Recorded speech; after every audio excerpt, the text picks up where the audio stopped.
Dudar en voz alta, el podcast de EduSIAC. Un espacio para la reflexión sobre la praxis cotidiana.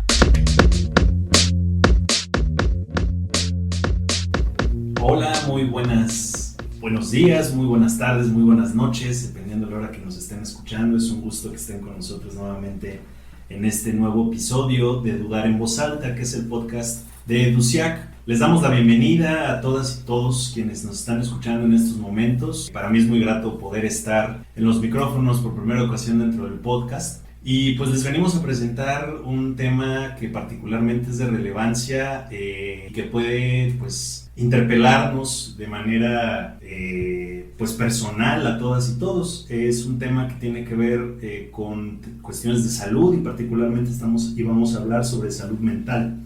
Nos interesa mucho poder como problematizar este concepto, dado que pues en estos tiempos estamos frente a múltiples narrativas sobre el tema y es algo que pues vale mucho la pena detenernos a reflexionar en torno a cómo se manifiesta, cómo como sociedad lo estamos observando, cuáles son las alternativas que estamos teniendo también para atenderlo, para prevenir algunas situaciones que pueden tornarse problemáticas o conflictivas tanto a nivel personal como comunitario.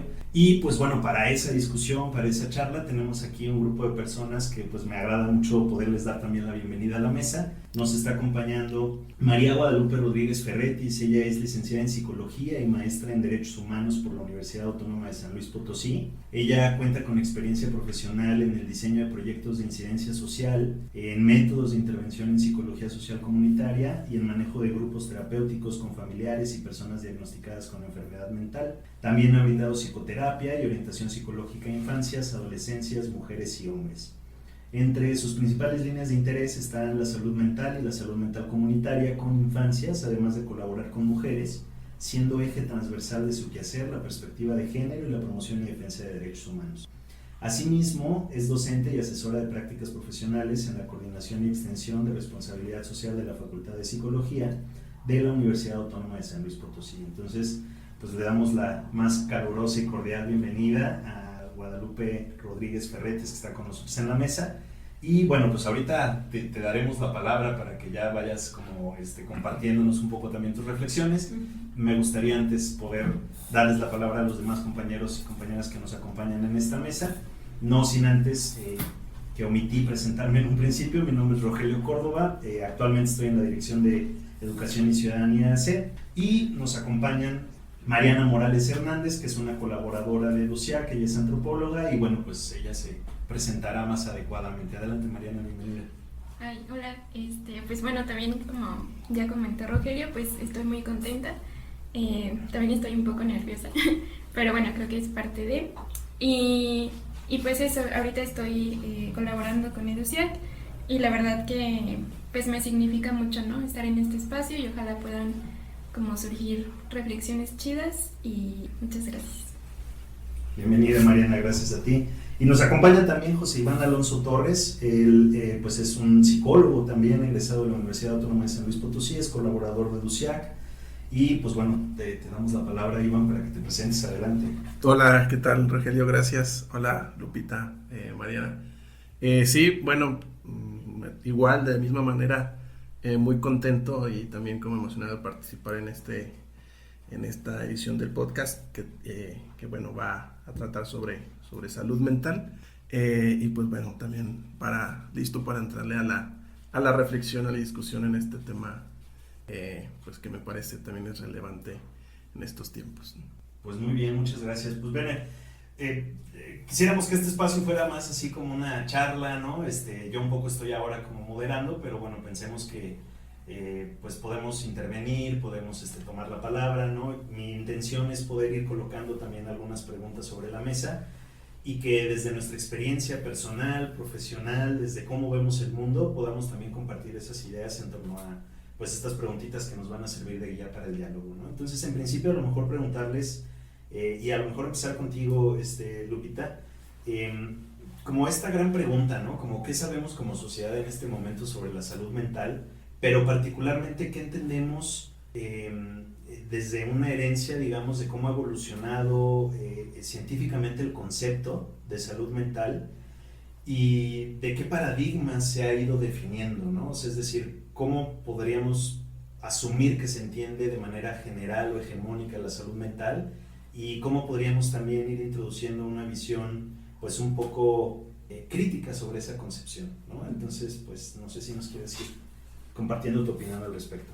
Sí, claro que sí. Bueno, o sea, creo que hablar de salud mental es complejo, va más allá de la misma definición que nos da la OMS. La OMS es como ese lugar que institucionaliza un poco el tema de la salud mental, pero que creo que deja muchos cabos sueltos, ¿no? Porque se enfoca mucho en una mirada muy todavía como un poco capacitista, ¿no? De las personas, y cuando en realidad no, o sea, cuando en realidad el tema de la salud mental, si nosotros nos remontamos un poco a la historia, entendemos que el tema de la salud mental ha estado presente desde hace mucho tiempo, solo que se ha enfocado únicamente en el tema de la enfermedad, ¿no? O en aquello que sale fuera de la norma, o aquello que no entra en lo esperado por aquellos que están en el poder, o aquellos que buscan organizar las formas de vida de las personas, ¿no? Entonces, hablar de salud mental implica un poco restituir la condición humana, subjetiva, material, pero también sociohistórica de cada una de las personas que estamos aquí, ¿no? Entender que la salud mental es el resultado de muchos factores que están ahí y que muchas veces, o por ejemplo, hoy en día creo que se sigue reduciendo al tema de una responsabilidad individual, ¿no? Y que deja por fuera muchos otros elementos que atraviesan los cuerpos de las personas que hoy en día estamos aquí, y que dista mucho de entender las realidades en las cuales nosotros nos estamos desenvolviendo, realidades que al final del día influyen para que nosotros generemos nuestros propios significantes respecto a cómo vivimos, pero también a cómo en algún momento sufrimos ciertas condiciones que nos lleva a situaciones de una posible enfermedad, ¿no? Y que en otras ocasiones ni siquiera hay enfermedad, hay simplemente vivencias que son respuesta de condiciones sociales, estructurales que están ahí, ¿no? Entonces, algo que me acuerdo que yo cuestionaba mucho cuando yo realizaba un acompañamiento desde la investigación con mujeres, era que cuando me tocaba leer la definición de salud mental, o les preguntaba incluso a ellas qué entendían por salud mental, la mayoría, o si no todas, me decían que era un tema de cuando ya no estoy enferma, o cuando me doy cuenta que me siento mal, es hablar de salud mental. Entonces, todavía hoy en día seguimos pensando la lógica de la salud mental enfocada en el tema de la enfermedad, y que al final del día sí determina subjetividades y también accionar sobre las cosas que nos están pasando a partir de lo subjetivo, ¿no? Entonces, yo cuestiono mucho el concepto de la OMS, porque el concepto de la OMS dice que es un estado de bienestar donde cuando una persona se encuentra en ese estado le va a permitir hacer por la comunidad o hacer por la sociedad algo. Y entonces es como decir, ¿qué pasa con aquellas personas que a ojo público pareciera que no están aportando algo a la comunidad? Entonces no tienen bienestar, entonces no tienen salud mental, o bajo qué parámetros se va a medir el tema de que eres lo suficientemente, que tienes un estado de suficiencia en bienestar que te permite aportarle a la comunidad, aportarle a la sociedad. Entonces, algo que es bien importante es que hay una romantización de la definición de la salud mental que deja fuera otras realidades y otros contextos y otras formas de incluso entender la vivencia, la existencia, pero también otras partes, ¿no? Sí, sin duda. Fíjate que creo que tocas algunos puntos que son nodales en poder como dialogar sobre el tema. Una que me parece muy importante, y a lo mejor estaría bueno que nos compartieran, o Iván o Mariana, qué piensan al respecto. O sea, ya lo enuncias tú, ¿no? O sea, hay una definición, llamémosla hegemónica, que es como a lo mejor el estándar o la referencia que todos tenemos sobre cómo deberíamos pensar o definir, conceptualizar lo que es salud mental. Y pues es la de la Organización Mundial de la Salud. Pero esa definición está atravesada, digamos, por algunas características que van delimitando ese campo, ¿no? O sea, uno, ya lo mencionabas, es algo como que se sitúa en el individuo, o sea, en la persona y en su capacidad, decías tú también. Es un concepto que se asocia mucho al capacitismo, ¿no? Entonces se asocia a la capacidad que tienen las personas y ahorita tú lo decías, de accionar y de hacer un beneficio para su contexto, ¿no? En ese sentido, se asume que esa persona que está en esas condiciones está en una situación de bienestar, ¿no? Pero ahí ya hay como esas pistas, ¿no? Que nos van haciendo, pues no sé, tener tal vez una mirada crítica frente al concepto de salud mental, porque entonces, bueno, realmente es algo que se sitúa en el individuo, realmente es algo que nos tendría que hablar sobre la capacidad individual que tienen las personas, y realmente es algo que nos habla también de esa dimensión de poder hacer para la comunidad, ¿no? O sea, ¿qué es ese hacer para la comunidad, ¿no? Al final, ¿quién impone también cuál es ese estándar, cuál es esa convención para que se me diga estos son los límites del accionar para las personas que están en esa condición de bienestar y esto es lo que se espera de ellas, ¿no? Entonces, bueno, con estas ideas yo no sé qué piensen ustedes también, ¿no? Pero me parece que estamos frente a un concepto de salud mental pues que tiene serias limitaciones, ¿no? Para pensar a lo mejor desde una perspectiva comunitaria, para pensar a lo mejor desde la experiencia de lo que constituye la construcción de subjetividades, pero en contacto con un contexto social y con otras personas e individuos, ¿no? Entonces, pues sí, o sea, como pensando desde ahí, ¿no? Y con estas ideas que ya nos va compartiendo Lupita, no sé qué piensen también ustedes, Iván, Mariana. Sí, bueno, yo creo que, tienes toda la razón. Creo que también más allá de esa definición nos lleva también a poder replantear y reflexionar justo como en el trabajo, ¿no? de los especialistas en la salud mental, desde donde se abordan, ¿no? O desde donde se ve para definir, ¿no? una enfermedad, ¿no? Un padecimiento en términos de salud mental, en el sentido de que se puede caer justo en esto, ¿no? En el echaleganismo, ¿no? Que muchas veces pues escuchamos y que deja fuera todas estas condiciones y situaciones en el contexto de las personas que pues muchas veces no se toma en cuenta, ¿no? O en esta otra perspectiva también como más medicalizada, en donde pues se apuesta mucho como en dejar, ¿no? Como todo la esperanza en una píldora, en una pastilla, sin tomar en cuenta muchos otros elementos que tienen que ver con un contexto social, económico, cultural, familiar, etcétera, etcétera, ¿no? Ahí me parece que van también como muy de la mano en cuanto a cómo definimos la salud mental y también pues qué se hace como para atenderla. Sí, yo también creo que, bueno, algo que han compartido y que pues me gustaría como rescatar, o sea, quizá como anclar la reflexión a justo, o sea, desde dónde se construye, ¿no? Este concepto de salud mental, y donde tenemos como este gran organismo, ¿no? Que es como la OMS, que pues plantea como estas visiones como universales de progreso, no sé, que está enmarcado en un montón de sistemas de opresión, ¿no? Como el capitalismo, el patriarcado y todas estas estructuras que al final de cuentas pues violentan a las personas, ¿no? Y a las subjetividades. Y justo lo que mencionaba Lupita sobre como esta dicotomía de salud e enfermedad, ¿no?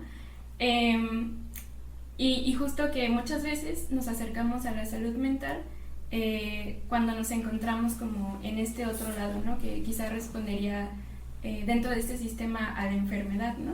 Y creo que es como quizá importante hacer un análisis ahí, volviendo a desde dónde se construye, porque pues justo como todo este discurso de la salud mental, creo que también lejos de propiciar como vidas dignas, reproduce como, no sé, incluso quiero pensar, ¿no? O sea, teníamos como ciertas, no sé, cifras respecto a la salud mental, donde, por ejemplo, se indicaba, ¿no? Que había un factor donde el sistema sexo-género, por ejemplo, afectaba, o sea, la salud mental, por ejemplo, de las mujeres era como muchísimo más, pues, deficiente, ¿no? Como dentro de este sistema. Pero ahí también como que entran como otras cuestiones, ¿no? O sea, este sistema como la OMS, que se inserta como, pues, que proviene de Occidente, por ejemplo, y que privilegia la racionalidad, que de pronto quizá las afecciones emocionales, o sea, incluso podrían anclarse, ¿no? A algo que no es considerado como bueno. Uh-huh. Y creo que justo esta parte como afectiva dentro de la salud mental se deja como mucho de lado, ¿no? Dentro de estos discursos. porque pues sí, justo como que se coloca a las emociones que podríamos como entender nosotras como pues negativas entre comillas, a esos otros estados en los que no puedes como ser productivo, ¿no? Para un sistema, ¿no? Entonces, no sé, creo que como tener bien en cuenta, o sea, quiénes y desde dónde se están produciendo estos discursos de salud mental, pues nos podría como dar un horizonte distinto, ¿no? Para preguntarnos justo qué otras formas existen, ¿no? Que nos están enunciando desde esos espacios. Bien, sí, muchas gracias. Sí, escuchando a Mariana, digo, es que yo he tenido oportunidad como de leerlo, pero también de verlo, ¿no? Y hay muchas realidades negadas, ¿no? A partir de esta definición de la OMS, que entiendo que hay una buena voluntad política, ¿no? De querer poner por lo menos una base para cómo se puede enunciar en otros espacios, ¿no? Como para normativizar y muchas cosas. Al final del día no podemos dejarla como que es el único camino o es la única forma de entender el tema de la salud mental. Incluso el decir salud mental ya tiene un componente salutogénico que limita el accionar sobre la misma, ¿no? Entonces tendríamos que retomar a esos saberes de la experiencia misma de la persona, porque si vamos a seguir tomando el concepto de salud mental, pues tendríamos que pensar si es un concepto de salud mental para que sirva para nombrar la existencia y la experiencia de cada uno de nosotros, porque vamos a caer en lo mismo, donde al final del día terminamos hablando de salud mental con enfermedad mental y dejamos fuera otra parte que es muy importante, que es el día a día de las personas, y que no necesariamente va enfocada a un tema de enfermedad, sino a lo mejor de enfrentamiento a diferentes circunstancias de la vida cotidiana que ya están preestablecidas o que están ahí como enunciadas de alguna manera, y que hace que las personas no lleguen a enfermar, pero sí lleguen a tener un sufrimiento psíquico respecto a lo que les sucede, ¿no? Y entonces luego yo me cuestiono cómo es que ¿a quién le sirve tener un concepto de salud mental universalizado, ¿no? O sea, con ciertas características, con ciertos parámetros? ¿A quién le sirve ese concepto? Y si realmente está dando respuesta a que se puedan volver más eficientes los procesos de atención, no solamente de atención cuando ya hay algún signo o síntoma, sino previo a, es decir, una construcción de tu propia vivencia de ser y existir en este mundo, ¿no? Con las emociones, los sentimientos o con aquello que tú vayas creando, con tu propia subjetividad, ¿no? Entonces, Foucault ya lo había dicho, es un mecanismo, el tema de la salud mental o incluso de la enfermedad mental es un mecanismo de control, ¿no? de la sociedad. O sea, hoy en día también se habla que no solamente es el biopoder, sino el psicopoder. Se está capitalizando el tema de las emociones y los sentimientos en torno a lo que está sucediendo afuera. Entonces es como, hay ahí otras entidades que están metiendo mano desde hace mucho, y que al final del día, aunque hoy exista una convención de derechos humanos, ¿no? Y que existan muchos otros mecanismos legales y de otro tipo, seguimos viendo, y nosotros seguramente sentimos que nuestra salud mental no está del todo bien, porque hay otras cosas que ahí nos siguen sometiendo, ¿no? Entonces, yo sí creo importante que tendríamos que en todo momento seguir reconceptualizando el tema de la salud mental, pero también darle paso a los sentires y a las vivencias de cada uno de nosotros en nuestra propia existencia, ya ni siquiera ponerle como salud mental, ¿no? Sino la existencia de cada uno de nosotros en la interacción constante, no solamente con las demás personas, sino también con lo que nos rodea, con lo que es sistemático, con lo que está ahí, ¿no? Creo que eso sería importante. Y es que la palabra así, tal cual como salud mental, se ha vendido y también se ha comprado culturalmente como esta idea de, me recomendaron ir a tomar psicoterapia, no ir con el psicólogo, psicóloga, pero no estoy loco, no estoy loca. Entonces ese es también como lo que está instaurado ¿no? como en culturalmente en muchas personas, y asociar, ¿no? Esta palabra de salud mental con una locura, ¿no? Y desde ahí me parece que hay la concepción tal cual de ese concepto de salud mental habría que también socialmente como resignificarse, ¿no? Que tenga de entrada como otro significado que pueda llevar justamente a lo que dice Lupita, ¿no? Como a poner atención no solamente cuando hay una o cuando se percibe como la presencia de alguna enfermedad, sino como para, pues a lo mejor seguir que prevalezca un estado de plenitud, ¿no? De bienestar, de disfrute, pues, de las cosas que las mismas personas estamos realizando en las diferentes áreas de nuestra vida, y no verlo justo desde la existencia de alguna enfermedad, o al menos no partir desde ahí, ¿no? Sí, al final, como esta dicotomía que ayuda a que social o culturalmente entendamos cosas, o sea, es una herencia, ¿no? De cómo a lo mejor las civilizaciones hemos ido significando las cosas que están a nuestro alrededor, ¿no? O sea, siempre es tratar de poner estas oposiciones binarias en la forma en la que entendemos el mundo, ¿no? O sea, el bien y el mal, el cielo y el infierno, lo frío, lo caliente, o sea, es decir, como una serie de lógicas que operan en nuestra manera de conectarnos con el entorno, y que en este caso particularmente, pues claro, no se puede desligar la idea de salud de lo que representa la otra parte, ¿verdad? O sea, es como el opuesto: si no estoy saludable, entonces estoy enfermo, ¿no? Y bueno, con esto que mencionan, creo que hay algunas ideas que a mí me parece que son muy interesantes de poder como ahondar, ¿no? Lo que ya han mencionado. Por una parte, pues bueno, se habla que justo no podemos entender esta idea de lo que entendemos como sociedad acerca de la salud mental sin situarnos en el contexto en el que estamos, ¿verdad? Y ya hablaban sobre la medicalización, ya hablaban sobre, pues a lo mejor esta lógica de patologización de la vida cotidiana, ¿no? Estas resistencias de la ciudadanía o de las personas o ciudadanos que somos de a pie, de decir, ay, pues claro, tengo que ir a terapia, pero pues no quiero porque estoy loco, pero pues no, ir a terapia a lo mejor no se traduce en que estés loco, ¿no? Estés loca. O sea, es decir, ¿cómo por una parte tratar de entender que la salud mental en este caso es un derecho humano en principio, ¿verdad? O sea, si se da la cabida o no para poder preguntarnos, es un derecho humano, y si lo interpretamos como derecho, entonces, ¿cuáles son algunas de esas pistas de lo que ya nos han venido diciendo que deberíamos de tomar en consideración para a lo mejor descolocarnos de esa centralidad del concepto en esa oposición binaria de salud-enfermedad, ¿no? Entonces, uno, ¿cómo lo podemos ver como derecho? Y la otra es, ¿cómo podríamos también entonces atravesar ese enfoque desde la diversidad de personas que existimos, ¿verdad? Ya decía Mariana hace rato, ¿no? Bueno, es que hay estudios que nos muestran que pareciese que las mujeres se encuentran en una situación de desbalances anímicos a diferencia de los hombres, ¿no? Y bueno, si eso lo vamos además diseccionando por otros tipos de grupos de personas o de grupos sociales, y lo pensamos como en términos de un derecho, ¿no?, a la salud mental, pues entonces creo que tenemos también ahí una amalgama muy diversa de condiciones, de situaciones, de contextos que determinan también las posibilidades o no de acceder a esta dimensión, digamos, de la vida en términos de derecho humano, ¿no? Y bueno, desde ahí no sé qué piensen al respecto. Bueno, yo creo que, el cuestionamiento constante a la conceptualización de la salud mental es necesario.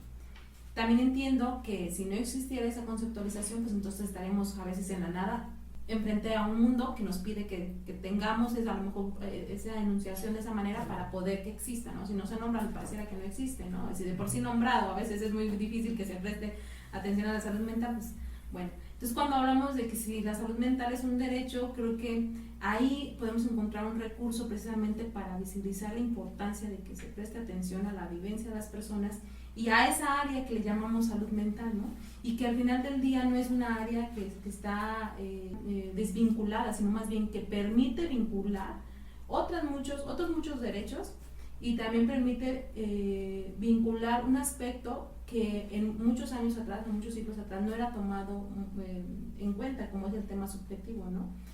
La subjetividad de las personas, los sentidos, los pensares, en algún momento estuvieron reducidos a aquello que podía ser validado por quienes tenían el poder, ¿no? Entonces, hoy en día que se denuncie como un derecho humano permite precisamente devolverles o darles una herramienta a las personas para que puedan exigir un poco el que se les pueda materializar no solamente el derecho a la atención a la salud mental ya cuando hay algún signo o un síntoma, sino más bien previo a, es decir, las condiciones de vida necesarias para que yo pueda llegar a ese lugar de bienestar que según la OMS me dice que debo de tener, ¿no?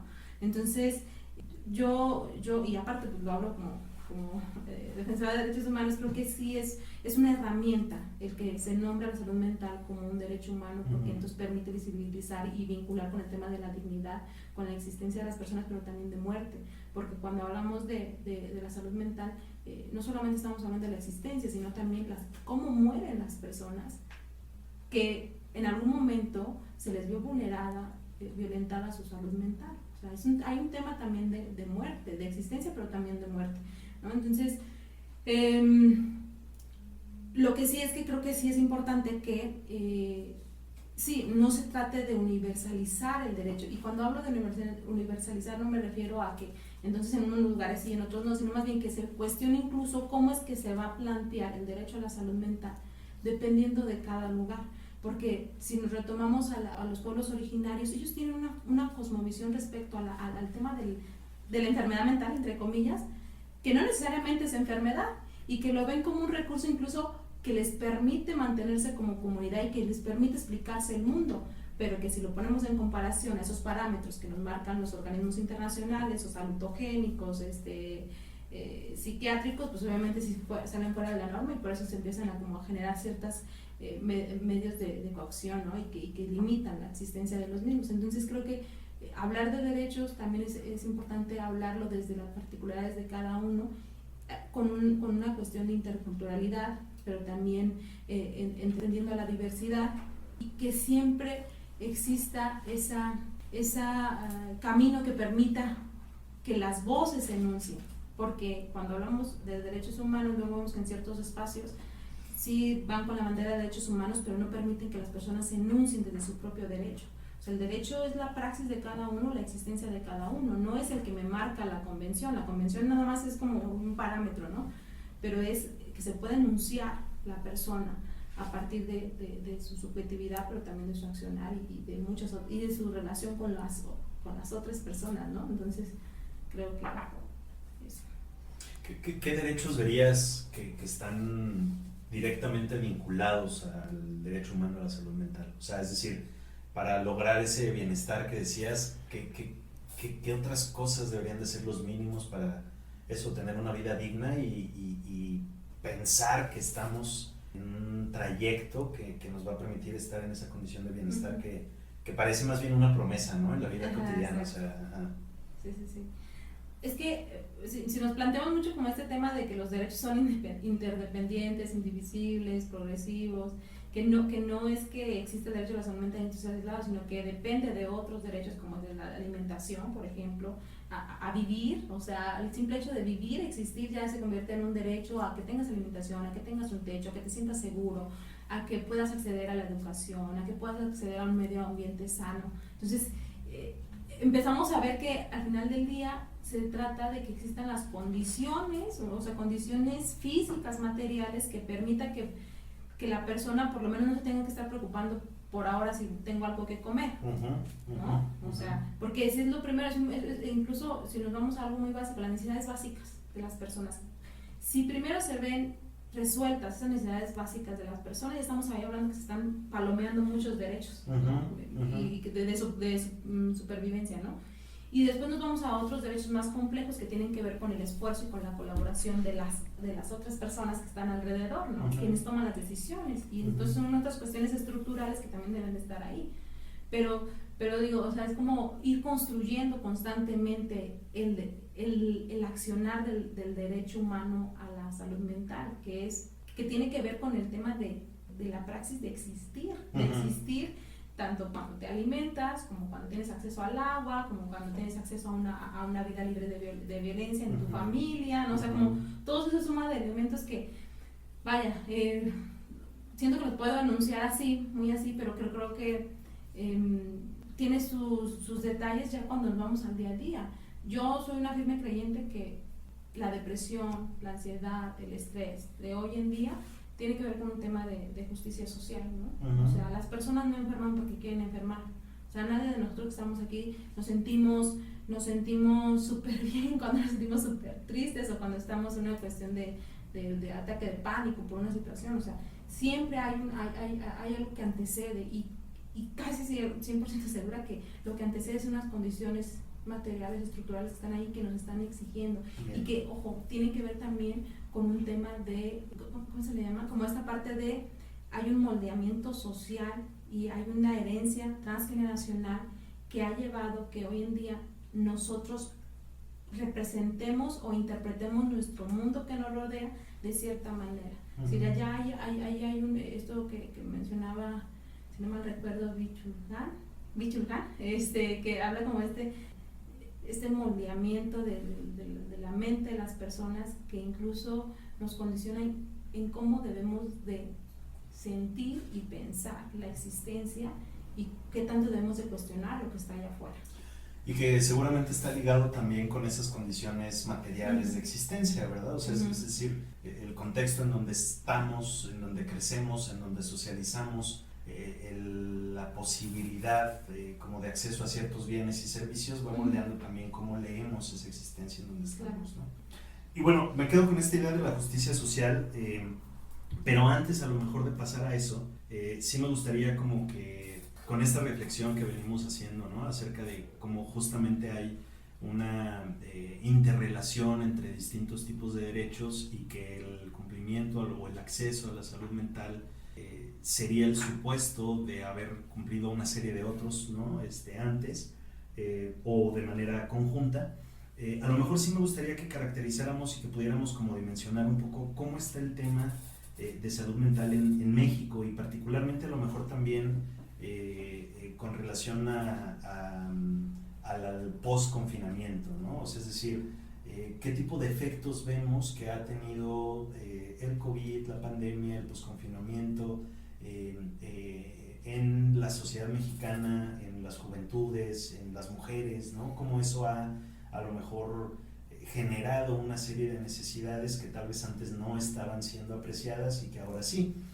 No sé si haya por ahí algo que quisieran compartirnos al respecto.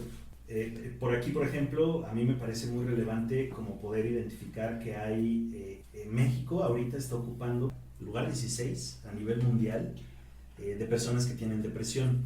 Y bueno, hablando de la OMS, una de las cosas que nos dice la OMS es que si no se atiende esta problemática, y que creo que tiene que ver con la que ya decías, ¿no? De cómo se relaciona, a lo mejor la depresión no es solo un tema del individuo, se relaciona con el cumplimiento de esas otras necesidades básicas para la dignidad humana.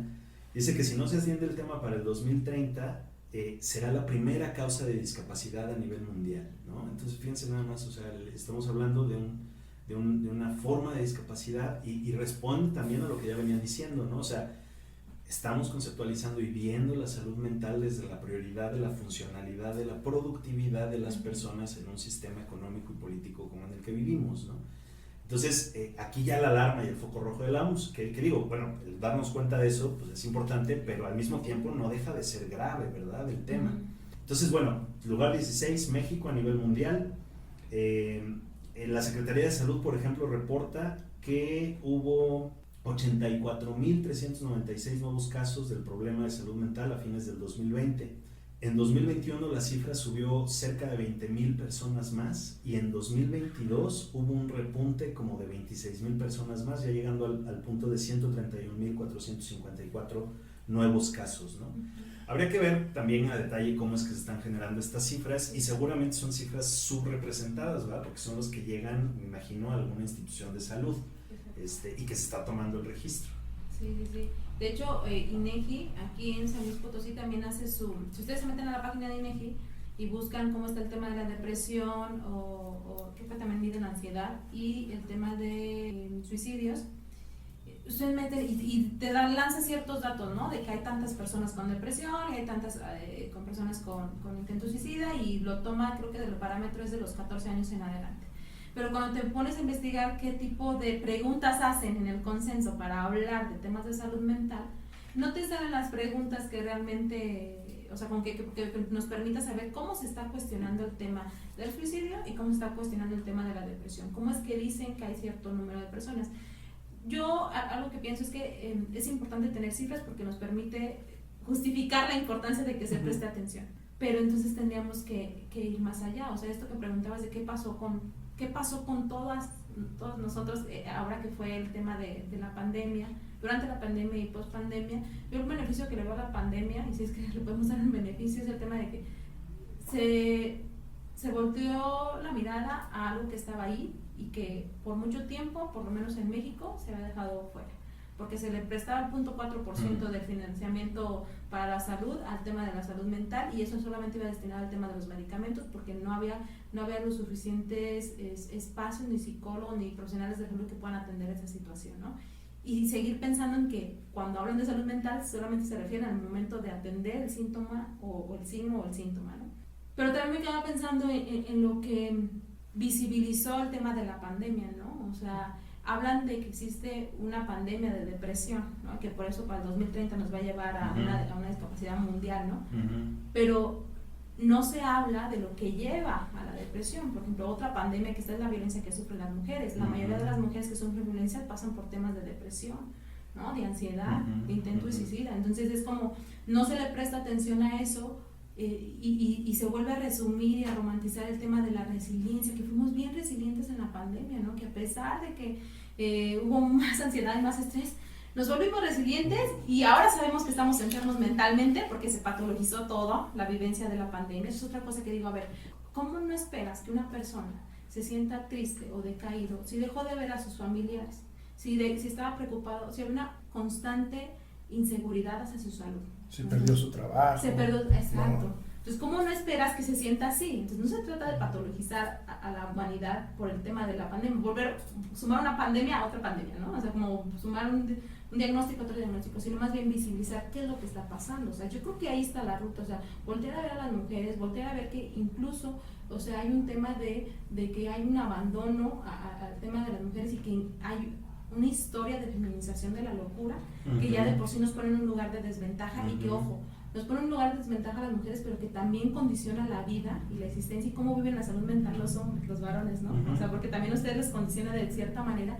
que hace que por eso luego yo veo artículos o cuestionamientos que dicen, ¿por qué se preocupan tanto de la depresión hacia las mujeres y los que más se suicidan son los varones? Pues claro, hay una carga simbólica hacia los varones, que los medios en los cuales ellos acceden al tema del suicidio es un medio más mortífero o más letal que al que hacen las mujeres, porque también ahí entra vez una forma incluso cómo debes de acceder en algún momento, si quieres acceder al suicidio, de qué manera lo vas a acceder, ¿no? O sea, está muy ahí, muy presente. Pero creo que Mariana ahorita mencionaba un punto bien importante de cómo es que el tema de la salud mental sí está condicionado por el tema del género, y que en la pandemia yo alcancé a observar que también estaba ahí representado, ¿no? O sea, no solamente era la preocupación de la inseguridad, de la inseguridad a tu salud, que ya de por sí era algo importante, sino que se pusieron condiciones que vulneraban más la existencia de las mujeres en ese entonces, y que afectaba aún más la salud mental, y que propiciaba otras circunstancias que vivían las infancias, que vivían los adultos y adultos mayores, y que también ustedes como varones pues también pasó, ¿no? O sea, el tema de que había vidas que valían más que otras, ¿no? Porque al final tenían que salir personas a trabajar, a mantener este mundo para los que sí tenían las condiciones necesarias para mantenerse en el hogar, ¿no? O sea, sí, sin duda. Y fíjate que, bueno, una de las cosas que recupero también de ahorita lo que están platicando es que, o sea, viendo esta complejidad, ¿no? O sea, justo de cómo se construyen las subjetividades en torno a la salud mental, de cómo está atravesada por el género, por nuestras condiciones materiales de existencia, por las múltiples desigualdades que vivimos, pues me surge la duda entonces de cuáles son las alternativas también que tenemos para procurar esa salud mental, tanto a nivel individual como colectivo, a lo mejor en nuestros entornos sociales inmediatos, ¿no? O sea, como gente que vive en un estado de la República Mexicana, ¿cuáles son nuestras alternativas para, pues eso, procurarnos esa salud mental o buscar, si bien a lo mejor no tenemos el acceso a todas esas condiciones materiales de existencia para saber que estamos accediendo a una condición de salud mental desde esta definición de bienestar, ¿no? Y de aportación al entorno, pues qué alternativas tenemos, ¿no? O sea, cuáles son nuestros posibles espacios de apoyo, de contención, de orientación, de tratamiento incluso, ¿no? De atención que podríamos acceder, cuáles serían, ¿no? si los hay o no los hay, y si los hay para todas y todos por igual, ¿no? Por ejemplo, que también esa es otra pregunta. No sé ahí si Iván, Mariana, tengan alguna idea que puedan o quieran compartirnos. Bueno, creo que como, o sea, regresando un poquito a la pregunta y complejizando como el concepto de salud mental y como su concepción como derecho humano, y recalcando un poco lo que ya ha venido mencionando Lupita, creo que sí es como bien importante y nos sería como muy útil a todas, a todos, como poder anclarnos a esta visión pues como de derechos humanos vivos, ¿no?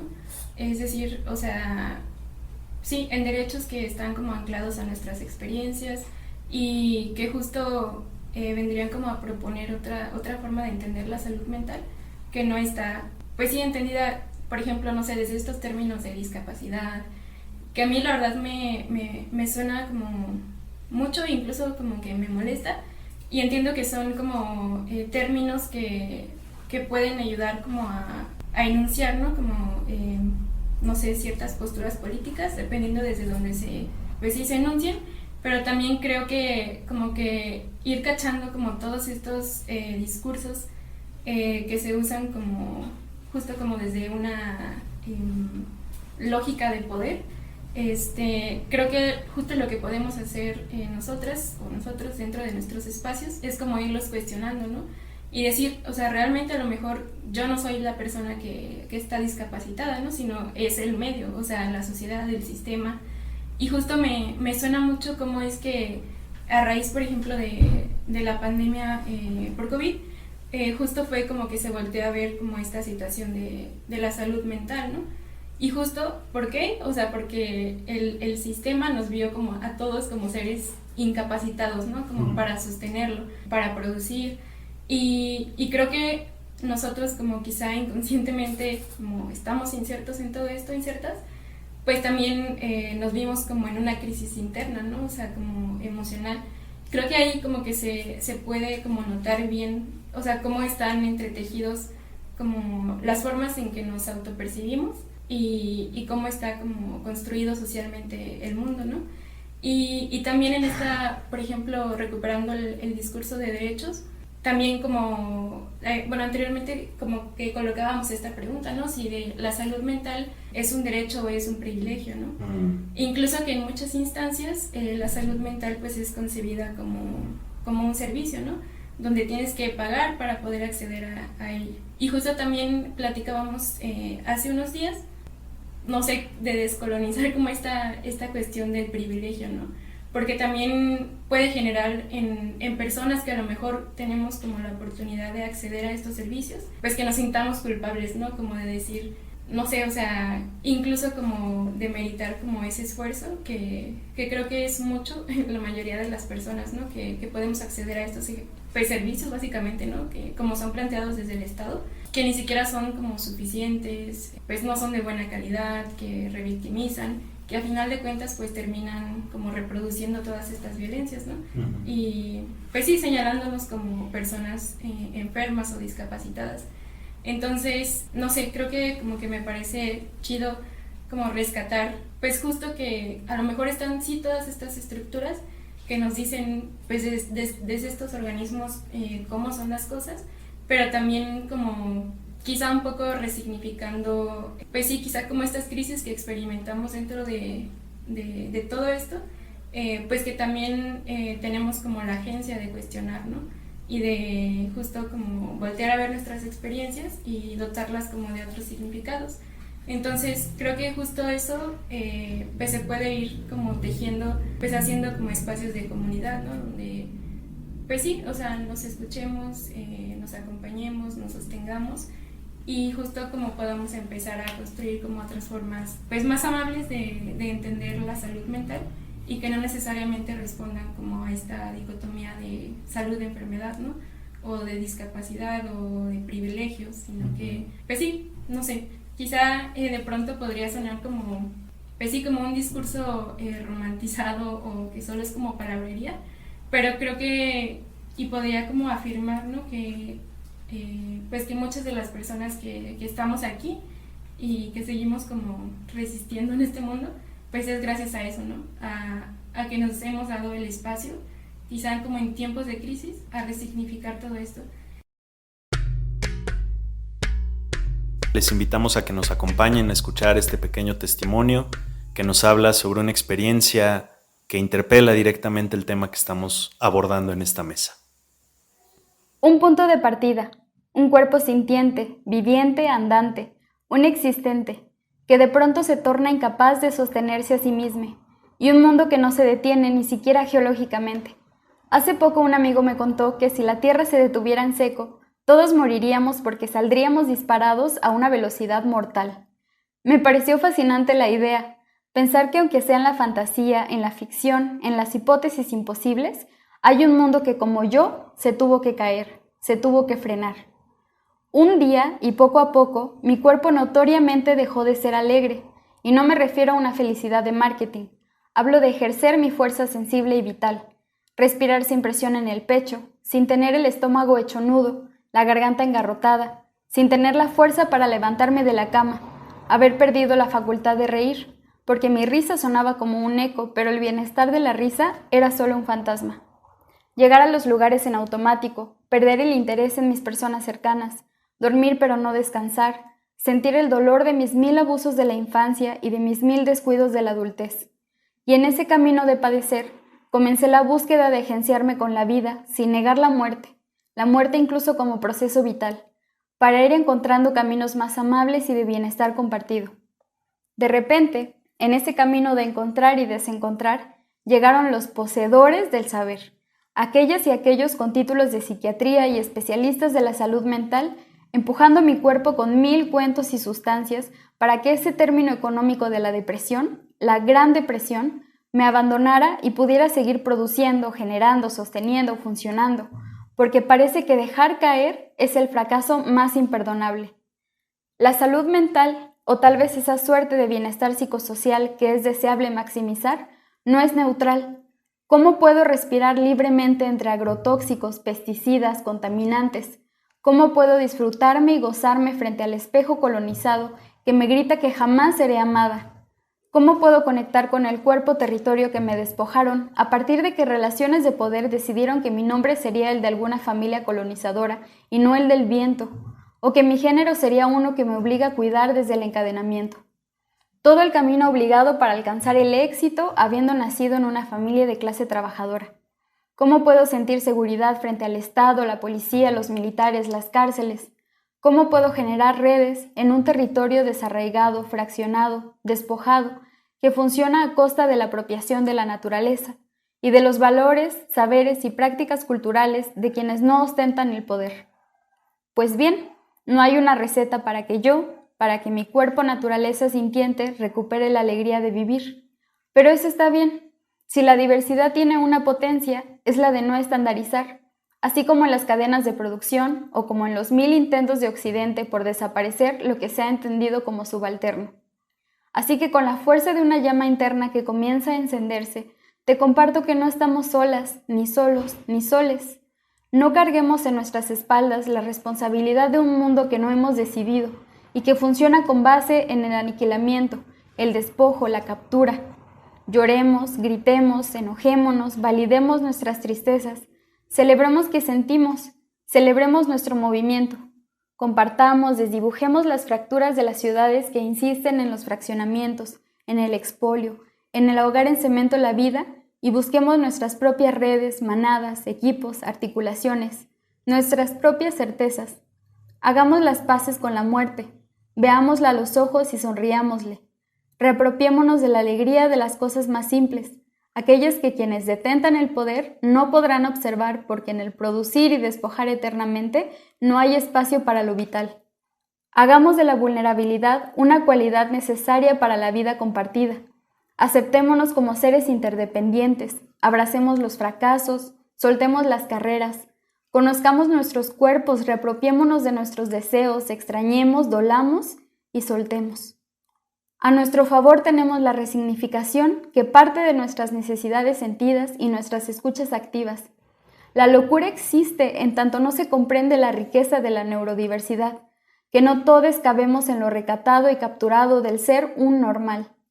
Que el ser conscientes esté a favor de nuestras alegrías, Es inevitable padecer este mundo, pero es posible, aunque sea de ratos, fugarnos de las capturas de lo que un cuerpo-subjetividad debe ser según el patriarcado, la colonialidad, la heterosexualidad, el capitalismo.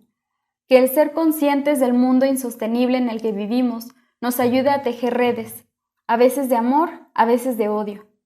Nuestras vivencias son suficientes para saber que aunque sea en lo molecular, hay fugas que nos permiten gozarnos. Dentro de esta tristeza prolongada, me he atrevido a dejarme sentirla y a ser un poco más animal, a defender mi existencia desde otro paradigma. Si continúo viviendo mi experiencia desde el salutismo, el capacitismo, la productividad y el desarrollo, mi tristeza por ende seguirá atándome a la cama. Hoy me atrevo a narrarme desde otros espacios, a encontrarme desde otros horizontes, y de esta manera, ver mi cuerpo entristecido deja de ser un eterno padecer y comienza a sentirse como una valiosa armadura que me ha permitido continuar habitando un mundo que, si bien no elegí, he podido atravesar con sensibilidad, ternura, agresividad, coraje, valentía. Por eso sigo reivindicando mi pequeñito habitar aquí y ahora, porque en este viaje que no ha sido sencillo, sigo en movimiento. Acabamos de escuchar el testimonio de nuestra compañera, colega y amiga, Heréndira Bárcena Vital, quien comparte con nosotros esta experiencia, estas palabras, estos sentires, esperando que puedan llegar a sus oídos para saberse acompañadas, acompañados, para saber que no están solos, que no están solas, esperando también que pues sean palabras que abracen sus corazones y que abran las puertas tal vez también a una reflexión mucho más profunda sobre este tema. Y bueno, con estas palabras me gustaría también poder retomar lo que estábamos hablando antes de la pausa con nuestros colegas para seguir reflexionando partiendo de esto que nos va colocando también sobre la mesa ERE.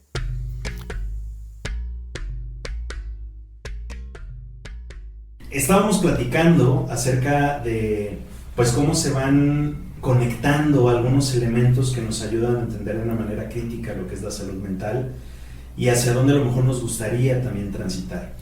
Antes de dar ese siguiente paso, ¿no?, de retomar los puntos acerca de ver a la salud mental como un tema de justicia social o de verla desde una perspectiva que trate de desligarse del individuo y colocarse más bien en un entorno o en una visión que apueste a mirar la colectividad, la comunidad, quisiera que pudiéramos como platicar un poquito y ahondar en esto que ya iban mencionando algunas pistas, pero que me parecen muy importantes de poder colocar en la conversación y que tienen que ver con cómo a lo mejor la historia del desarrollo de las disciplinas científicas que han sido como los grandes derroteros para entender a la salud mental, pues han estado a lo mejor también al servicio de algunos valores o ideas del entorno de capitalismo neoliberal, patriarcal, en el que vivimos, ¿no? Y ahí a lo mejor me gustaría mucho pues, preguntarles qué opinan al respecto, ¿no? ¿Qué tanto hay en la historia del desarrollo de la ciencia? A lo mejor en cómo han sido formados como psicólogos, quienes son psicólogos aquí, o quienes somos antropólogos también, cómo miramos este tema, y qué tanto efectivamente hay ahí una correlación, ¿no?, entre mirar esta cuestión de disfuncionalidad, de discapacidad o de incapacidad, de despolitización de la salud mental, con una necesidad a lo mejor de mirar a los individuos en un sistema capitalista, neoliberal y patriarcal como en el que vivimos, desde la productividad y desde sus condiciones para ser alguien productivo en este entorno. No sé, yo puedo hablar como desde mi experiencia, ¿no? Y te hablo desde hace 13 años, pues un poquito más, que estaba pues en la carrera, y bueno, también cómo es que a muchas corrientes, ¿no?, abordan desde ahí, o en ese momento, digamos en la etapa universitaria se abordaba como justo desde esta parte, ¿no?, de colocar pues la salud mental desde esta dimensión del bienestar muy centrado y muy soportado desde libros del DSM-10. Son esos donde dicen cuáles son las enfermedades y cómo diagnosticarlas, ¿no? Sí. Y ojo, o sea, se juntaba un grupo de personas que asumían que sabían qué era la salud mental y ponían una serie de parámetros para entonces empezar a clasificar a las personas, ¿no? A partir de lo que les pasaba. Entonces, sí, era la Biblia, digamos, como de los psicólogos y un tanto pues de los psiquiatras también, en el sentido de decir, bueno, cumples con ciertos parámetros, ¿no? Con ciertos aspectos que aquí marca y bueno, pues ya es clasificado con tal enfermedad, ¿no? Uh-huh. Y creo que creo que esa visión también, con esa visión, al menos desde mi experiencia, se sitúa mucho, ¿no? La formación de los psicólogos y psicólogas hace, te digo, más de 13 años, y que creo que dejaban mucho de lado esta parte que tú comentas, ¿no? De poder justo tener una visión pues crítica de la salud mental y tomar como en cuenta estos otros factores tanto culturales como económicos, ¿no? Que permean también a lo que en ese entonces pues en las aulas llamábamos como salud mental. Esto del DSM y de cómo se formaban a los psicólogos y psiquiatras, o cuáles eran esos criterios, ¿no? Que debían de tomar en cuenta, me llama mucho la atención cómo describes que se conforma esa verdad, ¿no? O ese ejemplo de Biblia que tú decías para los psicólogos y psiquiatras. Porque, o sea, si realmente estamos hablando de que se juntaban un grupo de personas especialistas a definir cuáles eran esos criterios y esas patologías o enfermedades, o cómo diagnosticar, ¿no? Esas condiciones en los individuos, pues hace que me pregunte justo quiénes eran esas personas, quién las autorizaba, qué credenciales tenían, y justo me hace vincular a lo que, pues bueno, de mucho sabemos de lo que sucede con el desarrollo de múltiples disciplinas científicas y de cómo al final también se van generando en sus propios contextos condiciones de jurisdicción para crear esas realidades, ¿no? O sea, es decir, la misma disciplina de lo que es la psicología y la psiquiatría ha evolucionado muchísimo en lo que va de este siglo y a lo mejor en todo lo que fue el siglo XX, y que creo que eso también atraviesa con lo que ya discutíamos hace rato, y esto, ¿no? Que tiene que ver con los valores capitalistas neoliberales y el patriarcado, de cómo se diferencian incluso esos padecimientos o malestares entre hombres y mujeres, por ejemplo, ¿no? Bueno, no sé si te pasó, Iván, pero era una formación deshumanizante. Recuerdo que cuando nos hablaban, por ejemplo, del enfoque psicoanalista, en un momento tuve una persona, ¿verdad? No vamos a decir quién, pero que decía que bueno, el enfoque psicoanalista en algún momento dice no tienes que ver a la persona, si sientes lo que la otra persona está, si te genera una emoción lo que la otra persona está pasando, entonces tú ya estás en una mala intervención y estás en un gran problema, ¿no? Recuerdo que yo tenía compañeras y compañeros que llegaban a pensar que una buena práctica era no vincularse con la persona que tenían enfrente, cuando en realidad un proceso de acompañamiento psicoterapéutico o psicoanalítico es el encuentro de dos subjetividades, ¿no? Y que al final del día ahí estamos presentes, no es como que nos podamos desdibujar. Pero yo me acuerdo que en la formación muchos de mis compañeros se salían con la idea de que no lo veo, simplemente lo escucho sin consciente, decían, ¿no? Entonces creo que en algunos momentos la formación era deshumanizante, desde obligarnos un poco a aprendernos los parámetros del DSM-4, ¿no? Y luego me quedo pensando en lo que mencionabas tú, Rogelio, del hecho de decir, el tema del DSM-4 o del CIE-10 era un medio para autorizar a algunas personas, para autorizarlo sobre el cuerpo y la mente de otros y otras, ¿no? Entonces, el riesgo que implica eso es letal, ¿no? Porque tendremos que cuestionarnos si todas las personas que estamos en ese proceso de acompañamiento a la salud mental realmente entendemos cómo se deben de utilizar esos instrumentos, ¿no? Porque al final del día siguen existiendo ahí, ¿no? Y determinan la vida de muchas personas. Recuerdo hace poco que una compañera me platicaba que ella había pasado por 5 diagnósticos y y había sido recibido ese diagnóstico por un médico psiquiatra. No sé si era hombre o mujer, pero era un médico psiquiatra, ¿no? Y que le había dado 5 diagnósticos y que en esos 5 diagnósticos les habían dado medicamentos diferentes. Y nosotros sabemos que los psicofármacos, sobre todo los de tercera generación, que son los que llegan a México, o los de cuarta generación, pues son muy invasivos para el cuerpo. Y entonces imagínense pasar por tantos tratamientos diferentes y que al final nunca le encontraban que, porque así como en su diagnóstico diferencial, así como entraba en bipolaridad, también entraba en límite de la personalidad, o sea, muchas categorías. Y dices, la vivencia de esa persona, o sea, ¿cómo es que le generaron una vivencia incluso desde estar dependiendo de la ciencia psicológica y médico-psiquiátrica para determinar su existencia y su vida, ¿no? Y cómo eso se torna también un peligro, ¿no? Un peligro incluso en temas de salud pública, en el sentido de que hay profesionales de la salud, justo eso, ocupando espacios en donde se atiende a personas, ¿no?, con distintos motivos de consulta. Y como es un espacio privado en donde nadie más interviene, pues es un tanto riesgoso y peligroso porque puedes, pues de alguna manera ahí influir de tal manera que puedes perjudicar aún más, ¿no?, a esa persona que está acudiendo a ti. Como es un espacio privado y como no hay pues algún tipo de supervisión, seguimiento, evaluación, etcétera, es un tema pues muy riesgoso.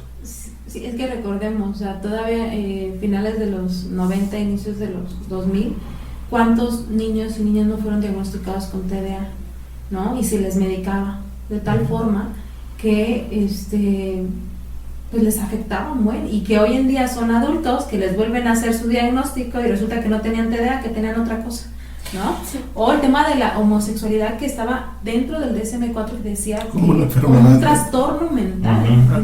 No manches. Sí, incluso también es como, no sé, como bien alarmante, o sea, ahorita que comentaban de los DSM, o sea, no recuerdo bien la cifra, pero era así, no sé, una cosa bien fea, donde decían como que de tal año a tal año, o sea, había incrementado el grosor del librito ese, ¿no? Entonces, creo que justo habla de una sobrepatologización de las experiencias de las personas, ¿no? Y justo también, como, sí, o sea, ver que no existe una diferencia o una separación clara entre, por ejemplo, los espacios privados de consulta y como desde dónde se construyen, ¿no? Y que hablan, pues sí, quizá como desde un instrumentalismo de la ciencia, ¿no? O sea, no es neutral y responden a todos estos sistemas, ¿no? Donde, de nuevo, o sea, volvemos a que pues todos necesitamos estar en ciertas condiciones para funcionar, ¿no? Y responder, ¿no?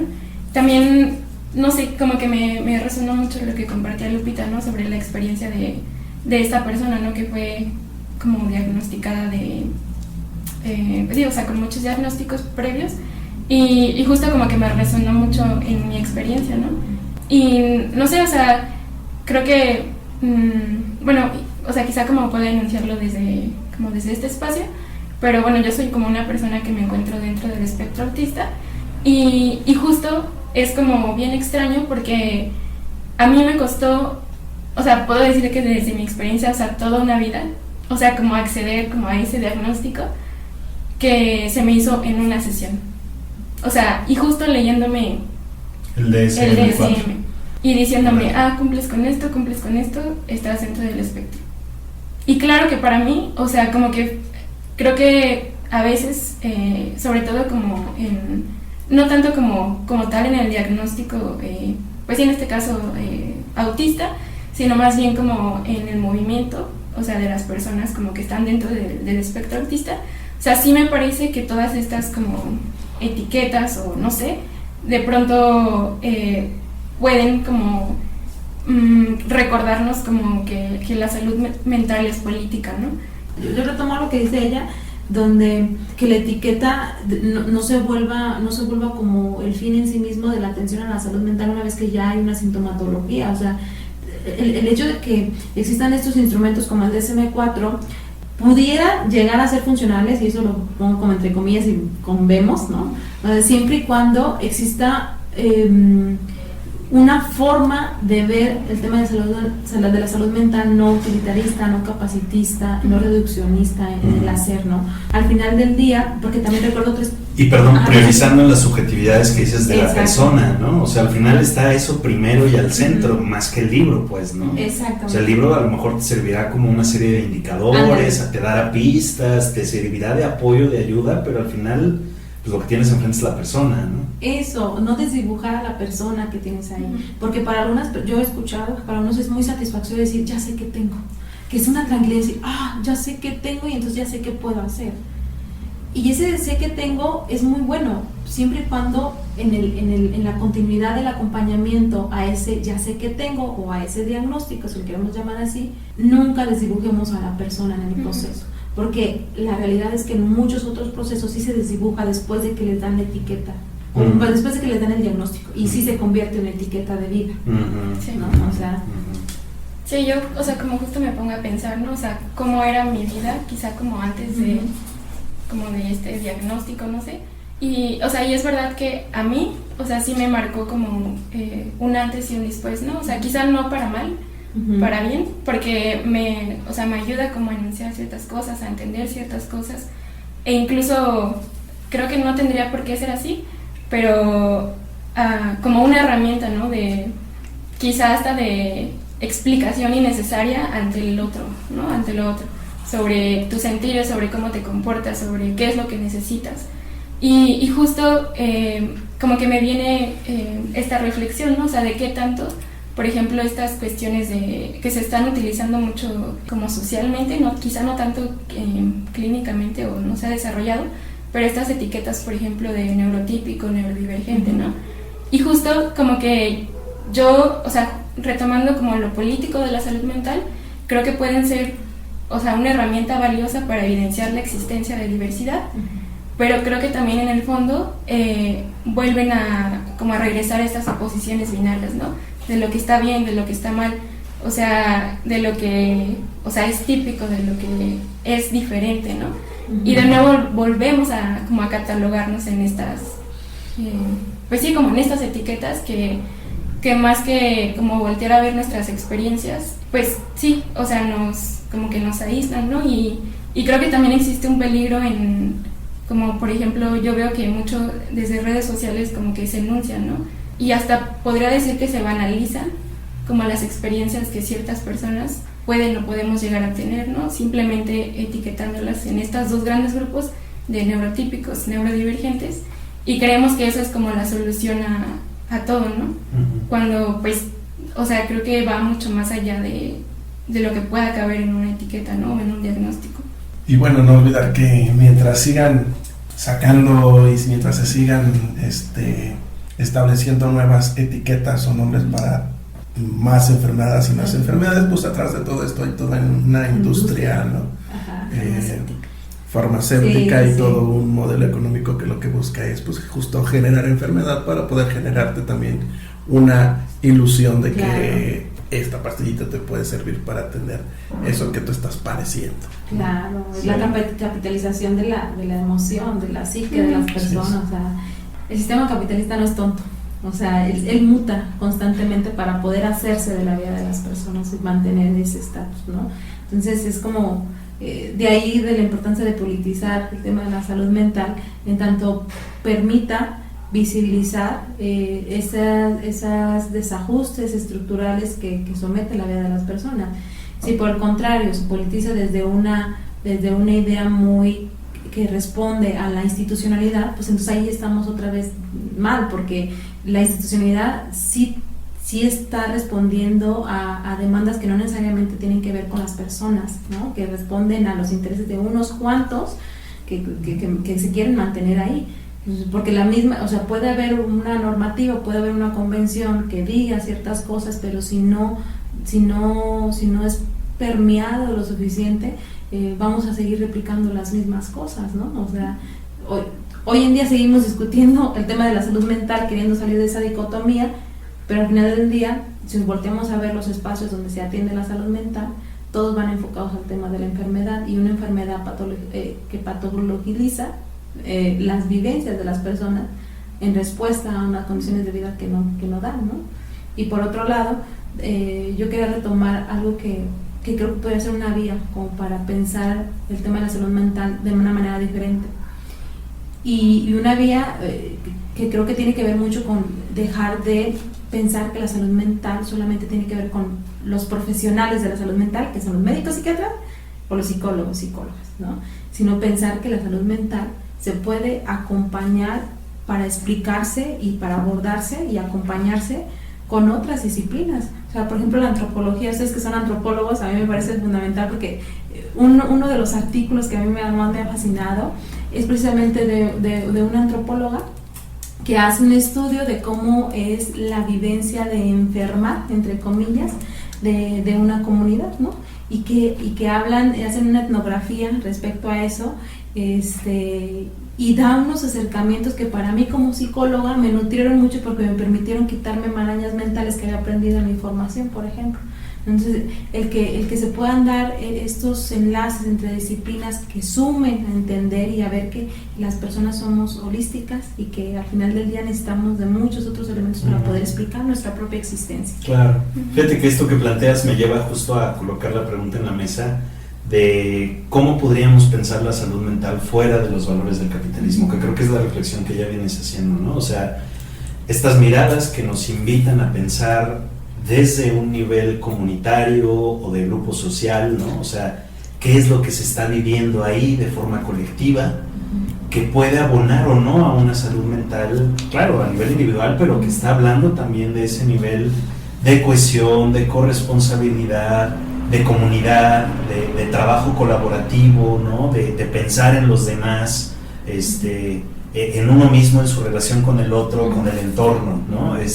O sea, ¿qué pistas podríamos tener ahí para hacer esa trascendencia, digamos, ¿no? Romper con esa mirada de oposiciones binarias, romper con esa mirada en donde la salud está asociada directamente a la enfermedad o no, y cómo pensarlo entonces desde esos otros valores que más bien apuesten precisamente a desmontar esas narrativas y paradigmas para poner al centro a la comunidad, ¿no? Y no al individuo. O sea, no sé si eso lo vemos en algunos lugares, si hay experiencias que nos hablen sobre eso, y si no, pues cómo lo podríamos imaginar, ¿no? O sea, cómo podría estar eso en nuestra utopía también. Sí, yo creo que quizá como un paso importante para, o sea, pensar otras formas de entender la salud mental justo sería como, o sea, como esta cuestión de desmedicalizarla, entenderla justo como un proceso, ¿no? O sea, que no es como que, sí, o sea, como que tiene un fin en sí mismo. Ajá, que vendría a ser como el estar bien, ¿no? El estar funcional. Sino más bien entender que, o sea, es un proceso incluso pues sociohistórico, ¿no? Y cultural, y que, o sea, incluso, o sea, los padecimientos o los sufrimientos que nosotros podemos estar experimentando, o sea, tienen que ver con una historia, ¿no? Desde cómo pues se ha construido el medio en el que nos desenvolvemos. Por ejemplo, hay una cuenta en Instagram que me gusta mucho, que se llama Laboratorio Afectivo, ¿no? Y justo ahí proponen como voltear a ver cómo ellos lo llaman como hechos sociales. Y o sea, voltean a ver y se cuestionan, ¿no? O sea, que no es posible entender la salud mental desde lo individual, ¿no? Justo es importante pensarlo desde lo colectivo. Y justo, o sea, pensar una salud mental ignorando como todos los procesos sociales, no sé, incluso climáticos que suceden a nuestro alrededor, pues complica mucho pues el poder imaginarnos como plenos, ¿no? En el desarrollo de nuestros sueños o de nuestras expectativas de vida, ¿no? Y ellos mencionaban, ¿no? Como, o sea, cómo podemos pensar una salud mental, por ejemplo, en México, si es un país plagado de feminicidios, si está cooptado por el narcotráfico, si los empleos son pues deplorables, como no en las condiciones que las personas requieren, o no sé, como este tipo de narrativas donde podamos ir pues sí pensándonos como no solo en individuos, donde recae pues la responsabilidad de estar bien, entre comillas, y ver que existen como otros mecanismos y otras formas de reflexionar, pues que pueden alejarnos y pues sí quitarnos como todas estas presiones, ¿no? Y estas culpas de no funcionar como se supone que debemos de funcionar.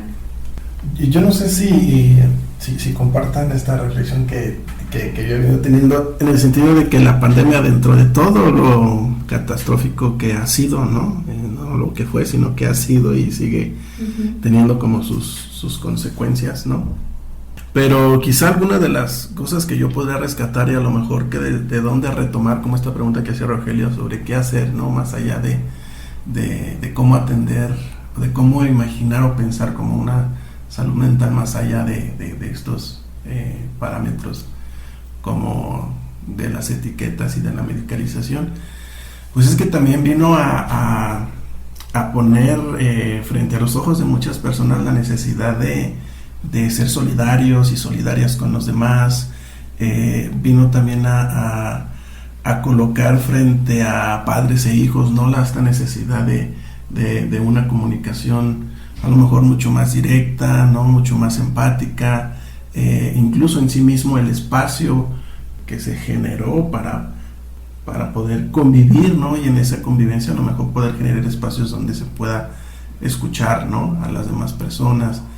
Siento que dentro de todo sí hubo como ahí algunos destellos, ¿no? Que quizá permitieron hacer una reflexión acerca de incluso pues, el tipo de relaciones que establecemos con las demás personas en las diferentes áreas de nuestra vida, ¿no?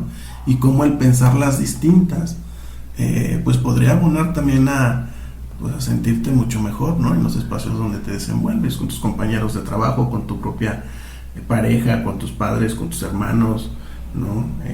Creo que dentro de todo hay algunos destellos que hay. El mismo confinamiento viene como a dar como algunas luces de qué es lo que podríamos hacer, ¿no? Uh-huh. Sí, y ahí por ejemplo hay paradigmas, no sé, muy interesantes, ¿no? Como el de la salud comunitaria, que por una parte plantean, claro, o sea, sí hay que responder a necesidades socioconstruidas reales de los individuos, pero involucrándoles activamente en cómo podemos construir mejoras para promover esos cambios a lo mejor en nuestros estilos de vida individuales, pero también pensando en esas tendencias sociales y desde la comunidad, pues, ¿no? Entonces, eso me parece como muy interesante también como de retomar, ¿no? O sea, que tanto a lo mejor, pues claro, en vez de estar hablando de salud mental, tendríamos que estar hablando de salud comunitaria, y la salud mental fuese más bien una derivación, ¿no? de cómo está esa condición de vida colectiva que estamos tratando o no de procurar en términos de acceso a derechos, en términos de las condiciones mínimas de vida digna, y que se traducen también a lo mejor en un bienestar emocional, ¿no? Entonces, pues bueno, sí, o sea, creo que hay ejemplos, hay formas como de evidenciarlo, y bueno, pensar a lo mejor también en cómo, pues bueno, o sea, finalmente este concepto de salud mental está mediado por las sociedades y el tipo de sociedades en las que vivimos, ¿verdad? O sea, creo que hay culturas, hay civilizaciones que han tenido otra mirada de mirar o de tratar, ¿no? La salud mental, y que justamente pues ponen al centro sí al individuo, pero más bien al individuo en correlación con esas condiciones de vida comunitaria, pues, ¿no? Y creo que también, o sea, no hay que romantizar a lo mejor esos otros contextos, porque bueno, evidentemente también habrá sus problemas, sus conflictos, sus disputas, sus relaciones de poder, etcétera, pero creo que son ejemplos interesantes, ¿no? Como para poder sí comparar y poder ponderar, ¿no? En dónde estamos colocando los principales valores y las apuestas también para vivir, ¿no? En una condición de bienestar. ¿Qué nos haría falta, o qué creen que nos haría falta para construir esas comunidades seguras y conscientes, partiendo por ejemplo de que el sanar a lo mejor también es un ejercicio colectivo? Con temor a que mi praxis sea incongruente, pensando en que al final del día, por ejemplo, yo acompaño procesos psicoterapéuticos, y en ese sentido pudiera sonar con la incongruencia, pero creo que yo sí creo en una salud mental que pueda colectivizarse y que pueda emerger a partir de el ejercicio y la relación entre las personas, donde sí se pueda construir un tejido social que se sostenga a sí mismo y que no dependa del capital o que no dependa del Estado. Pero la realidad es que hoy en día dependemos del capital y del Estado. Entonces, como dependemos de ellos, creo que es un ejercicio constante de resistencia y de repensarse incluso cómo entonces ahora va a ser mi interacción con el Estado, cómo va a ser mi interacción con el capital, porque es un hecho que puede ser muy complicado destruir el sistema capitalista patriarcal, ¿no? Entonces, buscar esas fisuras que nos permitan no replicar las prácticas de opresión de la psique y de los cuerpos de las personas, ¿no? Y que en ese andar podamos socializar y colectivizar acciones que no necesariamente responden a esas lógicas y que tienen que ver con cuestiones más desde el cotidiano, desde el saludo, desde el reconocer que tengo otra persona enfrente, ¿no? Y que sé que siente, que piense, y entonces estar abiertos a escuchar eso que siente y eso que piensa, y al mismo tiempo coexistir, ¿no? O sea, creo que sí se puede dar, porque en situaciones muy específicas se ha dado, ¿no? Yo sé de las comunidades que están alejadas de todo este urbe, ¿no? O sea, todavía logran conservar espacios un poco más que no responden a las lógicas que hoy en día se nos plasma desde el capital y de un sistema neoliberal, ¿no? Y de lo institucional, ¿no?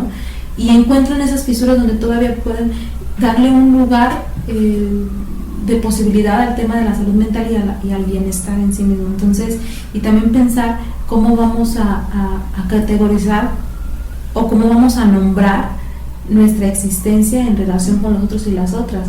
Sí hay formas de escaparnos a ese sistema patriarcal y capitalista, y creo que tiene que ver con empezar a reconocernos a nosotros mismos desde nuestra corporalidad, de nuestra psique, lo que nos atraviesa, y al mismo tiempo ponerlo en diálogo con las otras personas que tenemos enfrente, ¿no?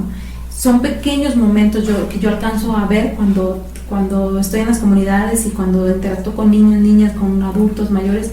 Creo que sí se dan esos pequeños destellos donde logramos desprendernos de todo eso que está alrededor y podemos existir. Y si eso lo logramos hacer una constante, creo que sí se pueden lograr esos espacios de fisuras de resistencia, pero de un buen vivir diferente al que se nos ha presentado hoy en día, que pensamos que es el mejor, ¿no? Creo yo, y trabajar entre las disciplinas, ese sería otro lugar también que pudiera ser. Sí. Incluso también, o sea, ahorita que mencionabas, Lupita, como la palabra de resistir, o sea, muchas veces creo que, o sea, tenemos la idea de que resistir es como aguantar, ¿no? Y yo sí creo como firmemente que resistir, o sea, también puede ser construir. Pero justo hay que hacernos como conscientes de a qué estamos resistiendo y qué estamos construyendo, ¿no? Entonces yo creo que, o sea, mientras tengamos como esas, pues sí, como esas preguntas como en la mente y en nuestra vida cotidiana, o sea, podemos ir construyendo estos otros pequeños espacios, o sea, dentro de las fisuras que ya mencionaba Lupita, ¿no? Y la verdad a mí me gusta mucho como esta cuestión de la ternura radical, que, o sea, como que es crítica pero a la vez es sensible, y justo eso nos permite a la vez como, pues, no estar peleado con las contradicciones, ¿no? Y, o sea, y está bien como que de pronto, o sea, no podemos enajenarnos de lo que nos rodea, ¿no? Pero sí, tampoco, creo que sí no podemos permitir que justo nos enajenen, ¿no? Y eso creo que es algo así, o sea, de lo que sí tenemos como poder en nuestras relaciones y justo en nuestro cuerpo, en nuestra corporidad. Y justo a partir como de esta lógica de cuestionarnos, de la ternura radical, pues también, o sea, entender las experiencias de los otros, de las otras, o sea, como fuentes valiosas de conocimiento, ¿no? Y conocimiento sensible, conocimiento vivo, y que a la larga pues nos va a permitir, o sea, construir vidas que estén como poco a poco pues libres, ¿no? De todas las violencias que nos aprisionan. Y pues sí, no sé, es como que un poco la forma en la que pienso que podríamos como ir resistiendo y construyendo. Pues muy poderosa la idea, Mariana. Yo creo que pues es un mensaje que a lo mejor podríamos dejar para ir cerrando también esta conversación. Resistir y construir, y bueno, pues no perder tal vez esta mirada crítica también frente a un contexto que de alguna manera quiere imponernos, ¿no? Una forma también de pensar e incluso de construir nuestras propias subjetividades, y que pues bueno, hay otras alternativas, ¿no? Y la cuestión pues también un poco es encontrar justo esas fisuras de, ¿cómo les llaman? Fisuras de resistencia. De resistencia, de fuga. De fuga, y justo, ¿no? Tratar de aprovechar esos espacios para pues mirar, ¿no? Hacia un contexto mucho más amplio en este esfuerzo a lo mejor de trasladar la salud a un nivel comunitario, de politizarla, ¿no? Y de colocarla desde una responsabilidad individual y de una carga de la persona que tal vez ha sido diagnosticada con una enfermedad, ¿no? Y bueno, pues tal vez con esas reflexiones ir cerrando esta charla, agradecerles muchísimo su compañía en este espacio de conversación. Fue un gusto tenerte con nosotras, Lupita, lo mismo Mariana, Iván. Sí, bueno, yo nada más quería como agregar algo a como las personas que nos estén escuchando, que quizá como entender que como que la calma es otro modo de movimiento, y como que me gusta esta analogía, ¿no? De que uno va al desierto a agarrar velocidad y quizá no la velocidad relacionada como a la producción y estas cosas, pero sí como quizá como dentro de este mismo desierto que podría ser como el sistema, podemos encontrar como estos pequeños como oasis, ¿no? Donde podemos como agarrar fuerza y pues seguir justo como resistiendo y construyendo. Y eso, o sea, como que pues sí, como diría como que no podemos falsear como los ritmos propios, porque es como lo único que nos debemos, ¿no? Entonces, pues sí, solo como que quería terminar con eso. Muchas gracias, Mariana, bienvenidísimas esas palabras de cierre, y con eso nos vamos. Y bueno, recordarle a todas las personas que nos están escuchando que pueden encontrar pues el trabajo que hace Educación y Ciudadanía hace en redes sociales. En Facebook nos encuentran como @educiacmx, en Twitter, en Instagram y en YouTube estamos como @educiac, y en Spotify pues nos encuentran en este programa que vamos en su segundo episodio de segunda temporada y que lleva por nombre Dudar en Voz Alta.